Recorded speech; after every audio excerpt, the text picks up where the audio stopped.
Bonjour à tous et bienvenue dans ce tutoriel complet sur comment utiliser Figma pour créer un site web incroyable. Je suis Shainez et aujourd'hui je vais vous guider à travers chaque étape. Des erreurs à éviter aux meilleurs conseils pour réussir votre design. Nous allons diviser cette vidéo en 3 parties principales.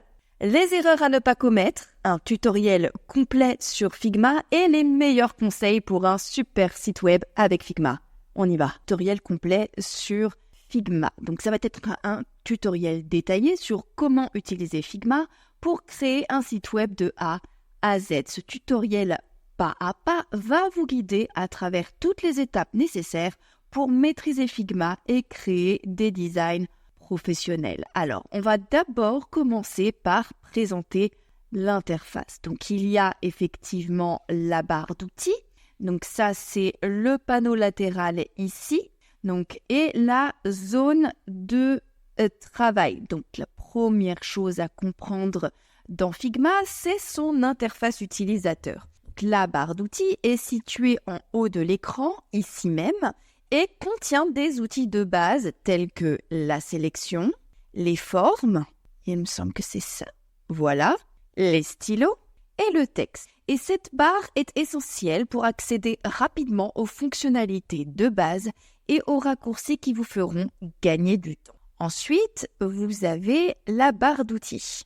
Donc, cette barre d'outils, donc celle que nous venons de voir, détient plusieurs sections. Donc ici, c'est la sélection. Donc ça vous permet de sélectionner, déplacer et redimensionner des éléments dans votre design. Ensuite, ici, vous avez la section forme. Donc vous pouvez ici créer des rectangles, des cercles, des lignes et d'autres formes de base en quelques clics. Ensuite, vous avez l'outil stylo, donc il est utilisé pour dessiner des formes vectorielles personnalisées. Vous pouvez choisir l'option stylo ou l'option crayon.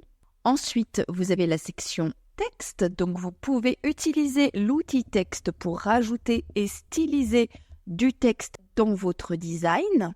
Et puis, vous avez la section commentaires, donc vous pouvez ajouter des commentaires pour collaborer avec d'autres membres de votre équipe directement sur le design. Vous avez également la section contraintes pour utiliser les outils de contraintes pour définir comment les éléments se comportent lorsqu'ils sont redimensionnés.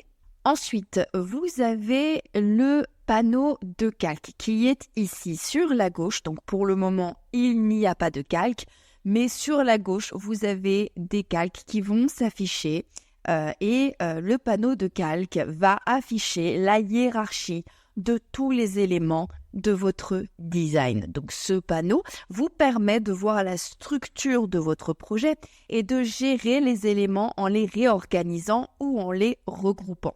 Et vous allez pouvoir ensuite hiérarchiser ces éléments qu'ils vont être affichés de manière hiérarchique ici avec des groupes et des sous-groupes. Et vous allez pouvoir voir ça en action un peu plus tard. Vous allez pouvoir organiser ces calques. Donc, vous allez pouvoir renommer les calques pour une meilleure organisation. Par exemple, vous allez pouvoir nommer un calque header pour l'entête de votre site.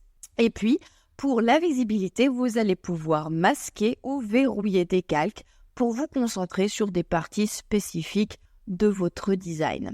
À droite, vous avez le panneau des priorités qui vous permet de modifier les caractéristiques de l'élément sélectionné tels que la couleur, les dimensions, les effets et les styles de texte. Donc, vous allez voir ça en action un peu plus tard. Là, je suis là pour vous montrer l'environnement.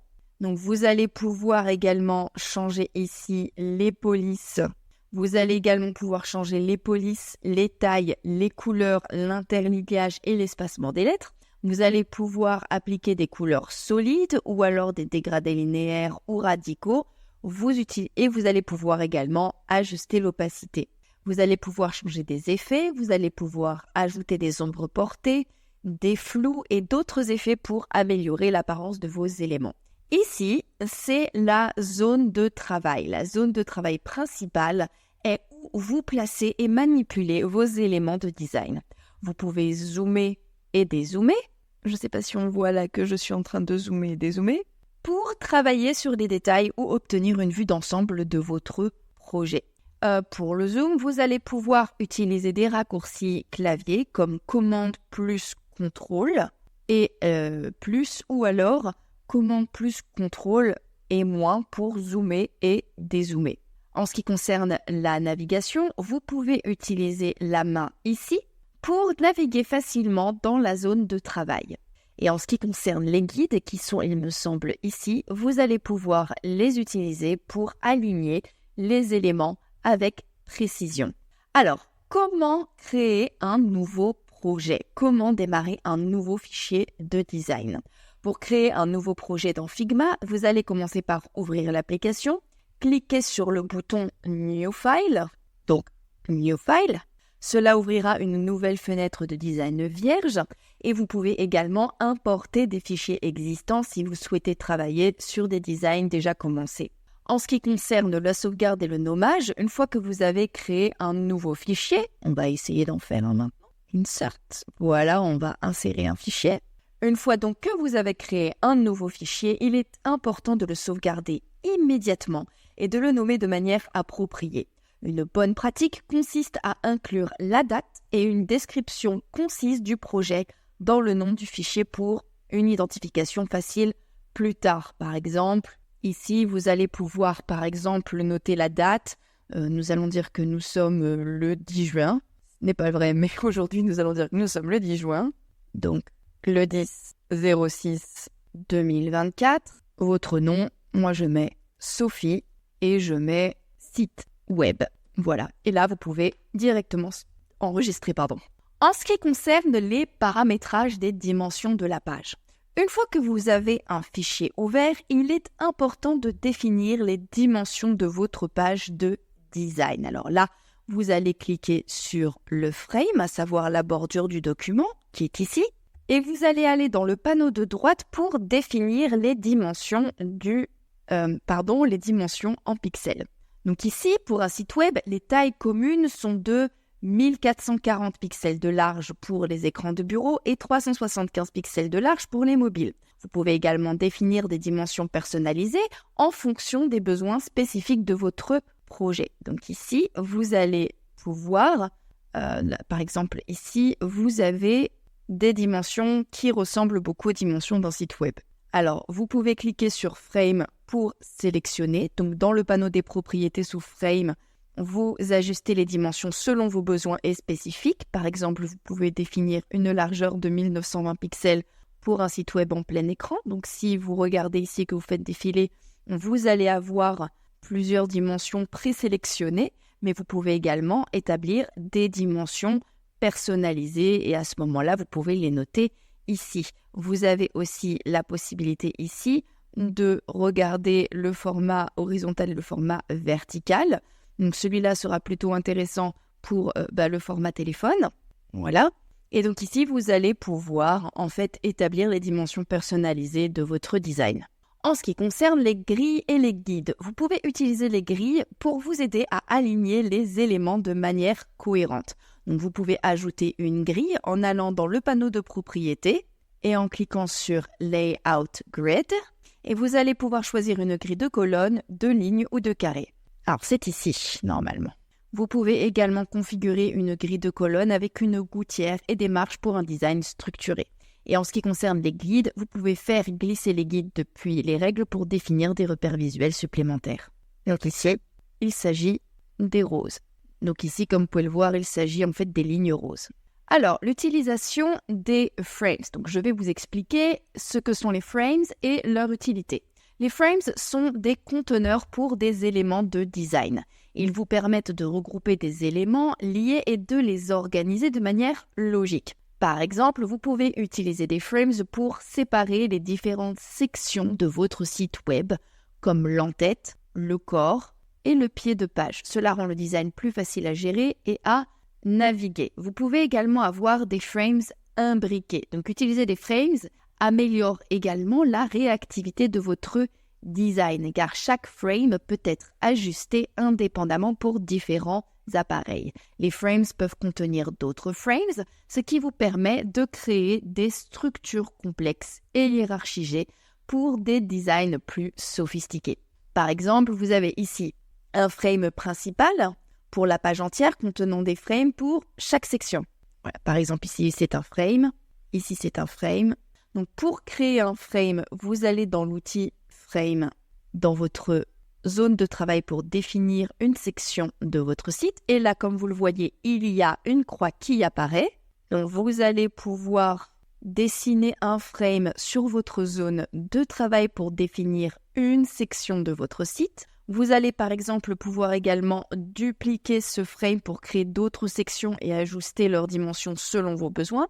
Et vous allez pouvoir ici renommer chaque frame de manière descriptive. Par exemple, ici, le nom de cette frame, la frame 1, on va la renommer et on va l'appeler tête de page.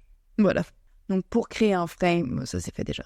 Et donc ici, vous avez le nom des frames et vous allez pouvoir nommer en fait, voilà, ici sur la barre, vous avez chaque élément et vous allez pouvoir renommer en fait chaque élément et vous allez pouvoir redimensionner par exemple ces éléments. Et donc là, nous allons pouvoir rajouter des frames qui vont vraiment correspondre en fait à la création de notre en-tête. Donc ici, on va créer un frame de 1440 par 100 pixels. Donc voilà, c'est fait, premier frame. Comme vous pouvez le constater, il est en train ici de me faire savoir qu'il y a un souci. Donc vous allez pouvoir dessiner un autre frame de 1440 par 800. Donc vous allez ici créer un nouveau frame en faisant la même chose, c'est-à-dire ici en cliquant sur frame. Donc nous allons créer un frame qui va être juste en dessous. Et ce frame-là, en revanche, donc on va lui donner 800 pixels de longueur. Voilà, sur 1440. Voilà. Donc nous avons ici le frame numéro 1 et le frame numéro 2. Et ensuite, vous allez pouvoir ajouter un dernier frame. D'ailleurs, je vais plutôt effacer les éléments. Voilà. Donc ici, on a un premier frame, un second frame qu'on rajoute ici. Donc, on a dit que les dimensions du frame, c'était... Voilà. On le fera sur 800. Donc là, c'est 871. On part sur 800.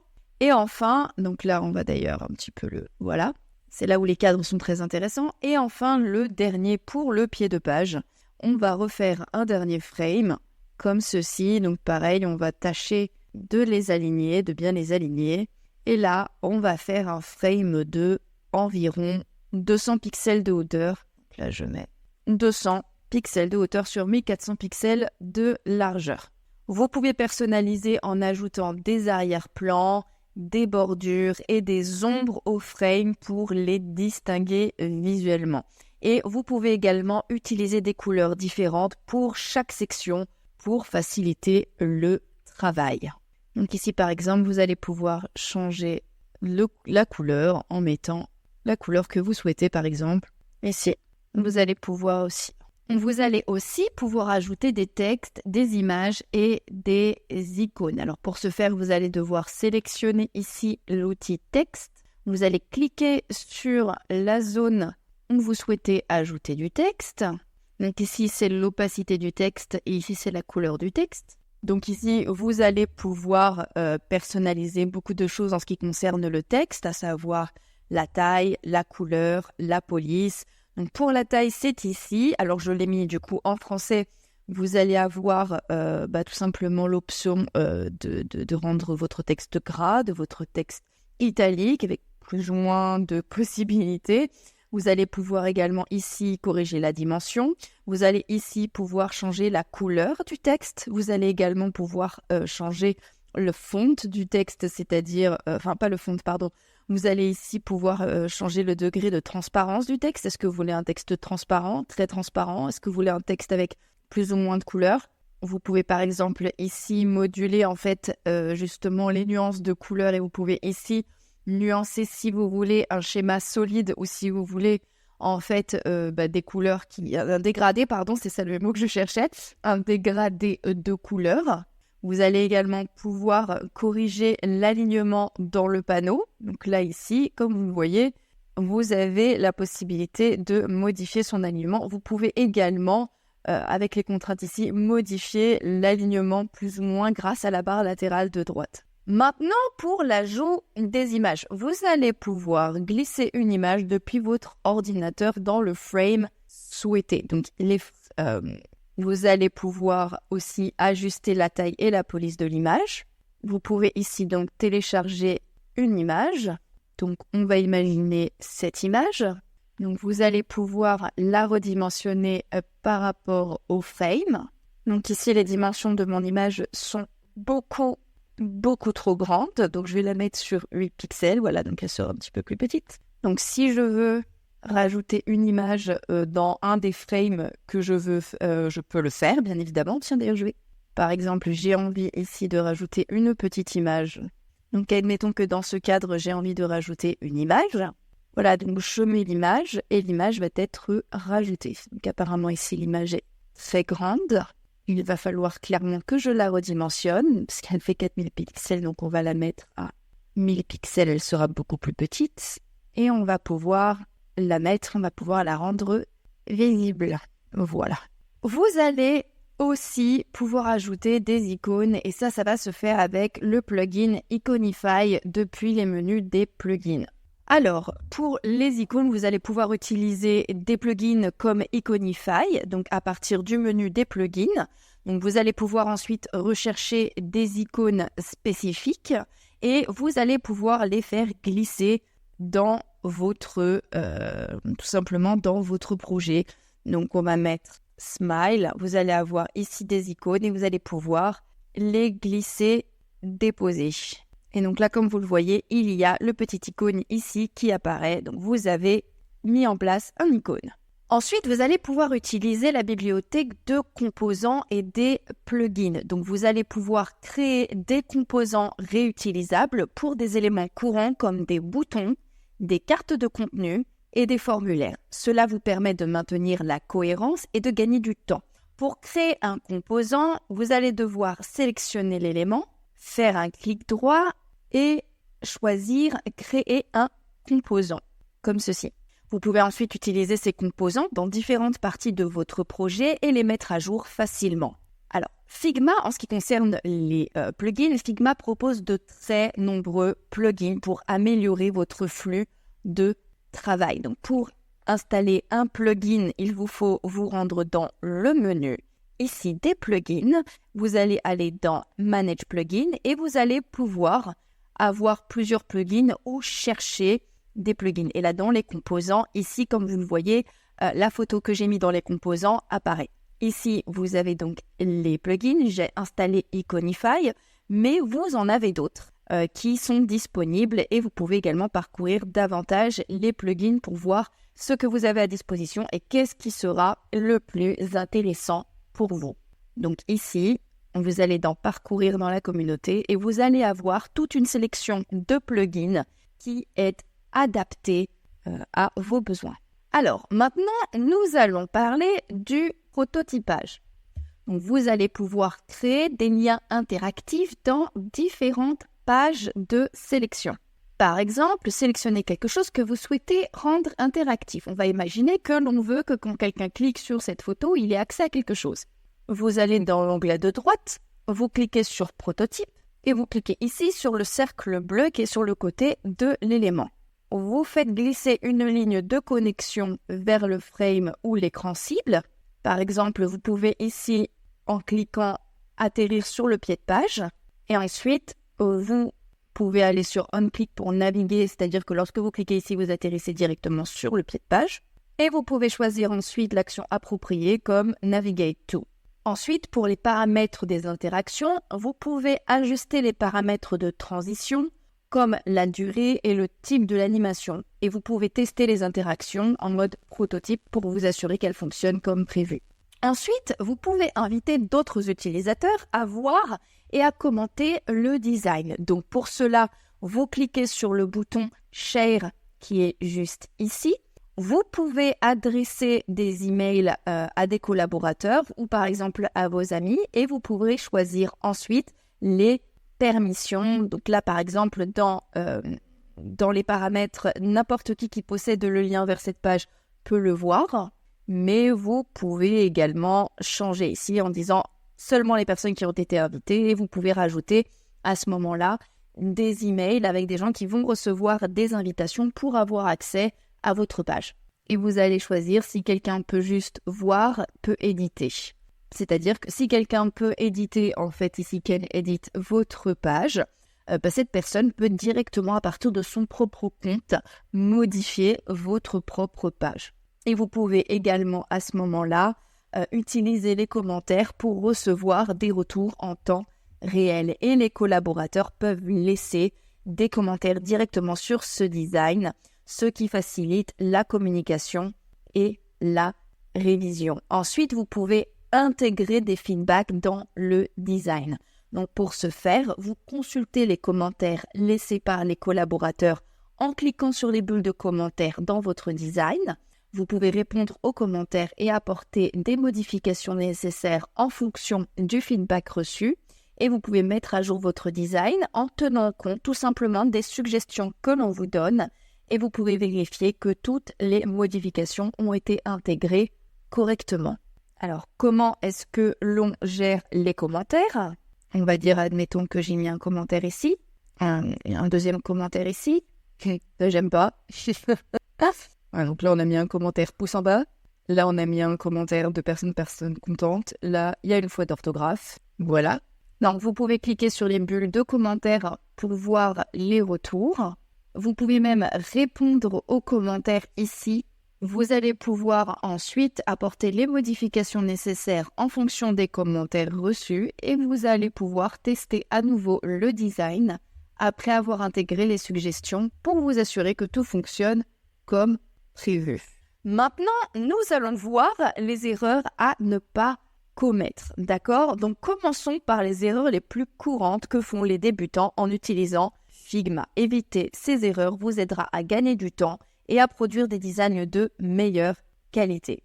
Tout d'abord, négligez la grille et les guides. L'importance des grilles et des guides pour l'alignement et la cohérence. Les grilles et les guides, donc ce que vous voyez ici, en l'occurrence, on est plus sur les commentaires. Donc ici, ce sont les grilles et les guides.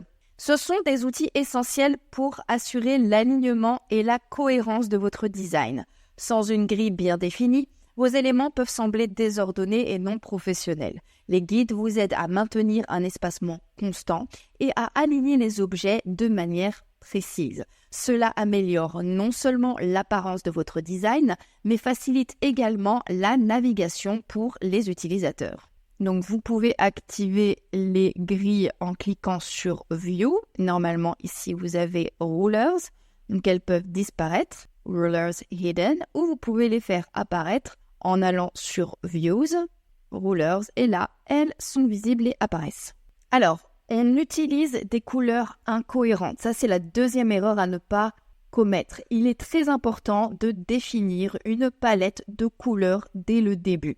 Une palette de couleurs cohérente est cruciale pour créer un design harmonieux. Des couleurs incohérentes peuvent rendre votre site web chaotique et difficile à lire. En définissant une palette de couleurs dès le début, vous assurez une identité visuelle uniforme et renforcez la reconnaissance de votre marque. Alors, comment créer et utiliser des styles de couleurs dans Figma ? Alors, vous allez dans le panneau de droite, vous cliquez sur Fil, vous allez sur Fil pour ajouter une couleur ou un élément. Là, vous cliquez sur l'icône de style à côté de la couleur pour ouvrir le menu de style des couleurs. Alors, attendez. Et vous pouvez cliquer ici sur le bouton plus pour rajouter une couleur à un élément. Et vous pouvez ensuite nommer, changer le nom de vos couleurs. Par exemple, cela peut être Primary Red. Et vous pouvez ensuite appliquer ces styles de couleurs à tous les éléments pertinents de votre design. Par exemple, vous pouvez ensuite rajouter exactement la même couleur ici. Donc, vous avez dans le custom la même couleur là. Et donc, je peux le rajouter ou je peux l'ajouter ici. Bon, après, je suis en train de vous montrer surtout pour les exemples. Je ne suis pas pour le moment en train de vous monter un site web. Je suis juste en train de vous expliquer comment conserver une certaine cohérence. Et pour modifier une couleur, vous pouvez mettre à jour le style de la couleur et tous les éléments en utilisant ce style et ça sera automatiquement mis à jour. La troisième erreur qu'il ne faut pas commettre, c'est d'ignorer les composants réutilisables. Il faut davantage utiliser des composants. Je vous ai montré où trouver les composants un peu plus haut dans la vidéo. Le fait de réutiliser des composants va vous permettre d'avoir un design cohérent et facilement modifiable. Les composants vous permettent de créer des éléments réutilisables que vous pouvez utiliser dans plusieurs endroits de votre design. Cela vous fait gagner du temps et assure la cohérence visuelle. Par exemple, si vous avez un bouton standard ou si vous avez un logo, vous pouvez le convertir en composant et ainsi l'utiliser partout. Et si vous devez apporter une modification, vous la faites une fois et elle se reflète partout où le composant est utilisé. Donc on va imaginer qu'il y a un petit texte qui est là. On en a fait un composant et donc dans la mesure où maintenant il fait partie des composants, ici vous avez les composants valables ici et donc vous avez vos composants qui sont ici.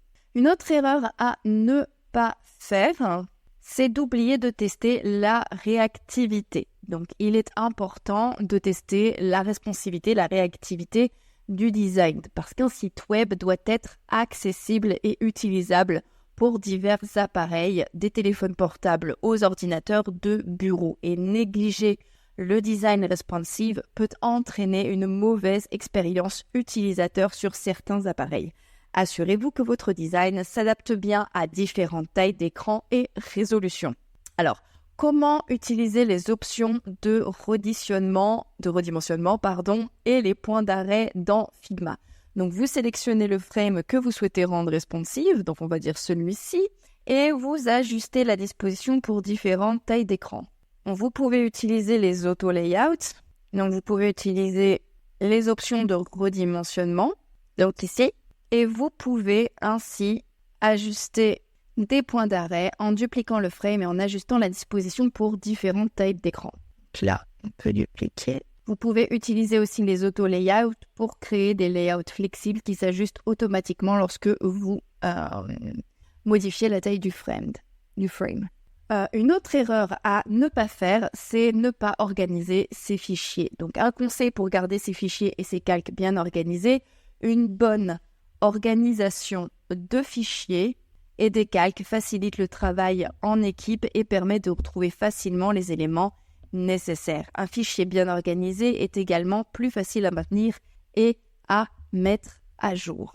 Et enfin, l'utilisation des frames et des groupes. Utilisez des frames pour regrouper les éléments qui appartiennent ensemble, qui vont donc ensemble, par exemple les sections d'une page web, comme ici, en tête, corps et pied de page.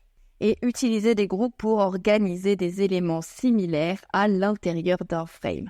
Par exemple, regrouper tous les éléments d'un menu de navigation.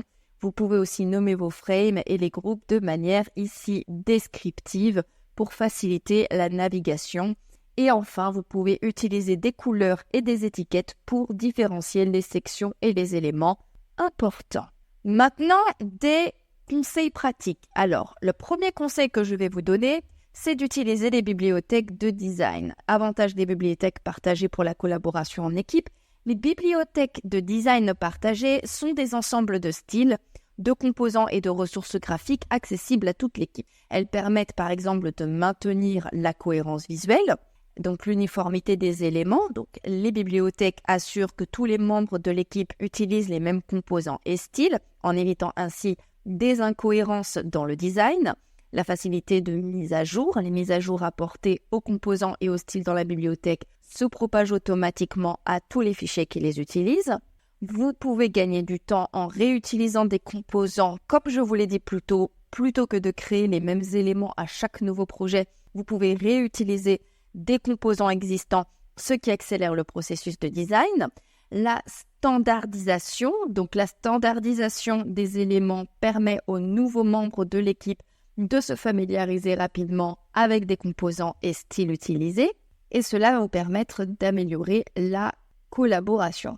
Alors, pour garder votre fichier Figma léger et performant, ce qui va vous permettre d'optimiser en fait votre travail, ça va être notamment un des premiers conseils que je vais vous donner, ça va être de compresser vos fichiers avant de les importer. Donc, avant d'importer des images dans Figma, utilisez des outils de compression d'images comme TinyPNG ou ImageOptim pour réduire la taille des fichiers sans sacrifier à la qualité visuelle. Des formats adaptés, donc utilisez des formats d'images appropriés, par exemple en format JPEG pour les photos ou PNG pour les graphiques avec transparence, pour optimiser la performance de votre fichier. Aussi, je vous recommande d'utiliser des composants vectoriels, donc préférez des vecteurs. Vous utilisez des graphiques vectoriels, SVG, pour des icônes et autres éléments graphiques. Les vecteurs sont légers et évolutifs sans perte de qualité. Vous pouvez optimiser ces vecteurs et simplifier les chemins vectoriels pour éviter les détails superflus et réduire la complexité de la taille des fichiers SVG. Et enfin, pour organiser les fichiers et les gérer, je vous recommande une structure claire, organisez vos calques et les frames de manière logique en utilisant des noms descriptifs et en regroupant les éléments similaires.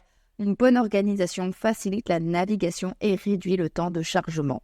Et enfin, pour l'utilisation des pages, divisez votre projet en plusieurs pages pour isoler les sections de votre design. Par exemple, utilisez des pages distinctes pour les wireframes, les maquettes haute fidélité et les prototypes interactifs. Un autre conseil important, c'est de tirer au maximum parti des plugins. On a vu ensemble les plugins pour gagner du temps. On va maintenant se concentrer sur les plugins les plus intéressants pour gagner du temps. Donc ici, vous allez aller dans ceux de la communauté. Donc ceux qui fonctionnent le mieux et les plus intéressants, donc il y a le plugin Unsplash. Ici, vous avez le plugin Unsplash, qui permet d'insérer des images de haute qualité gratuites directement dans Figma, ce qui simplifie la recherche et l'ajout de visuels. Iconify, que l'on a vu un petit peu plus tôt, qui fournit une vaste bibliothèque d'icônes vectorielles que vous pouvez intégrer facilement dans vos designs. Vous avez également des plugins comme Contrast, qui est là pour la gestion des couleurs et qui vérifie les niveaux de contraste de votre design, pour s'assurer qu'il est accessible à tous les utilisateurs, y compris ceux ayant des déficiences visuelles. Et vous avez Stark qui propose des outils pour tester l'accessibilité, les couleurs, la vision daltonienne et des autres critères d'inclusivité. Aussi, un dernier conseil que je vais vous donner, c'est de continuer à apprendre. Donc, vous avez des blogs et des articles, notamment Figma Blog, donc c'est le blog officiel de Figma, qui propose des articles sur les nouvelles fonctionnalités, des études de cas et des conseils pratiques pour améliorer vos compétences en design. Vous avez Design Blog, donc vous avez des sites comme Smashing Magazine, A-Listapart et Medium, section design, qui offrent des articles très approfondis sur les tendances, les techniques et les meilleures pratiques en design.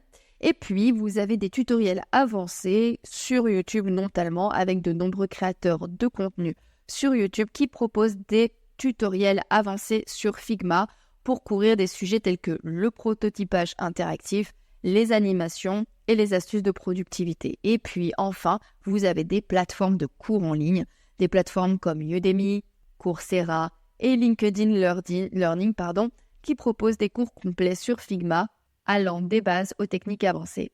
Et en suivant tous ces conseils, vous serez mieux équipé pour utiliser Figma de manière efficace et professionnelle et vous pourrez créer des designs exceptionnels, collaborer harmonieusement avec votre équipe et continuer à développer vos compétences en design.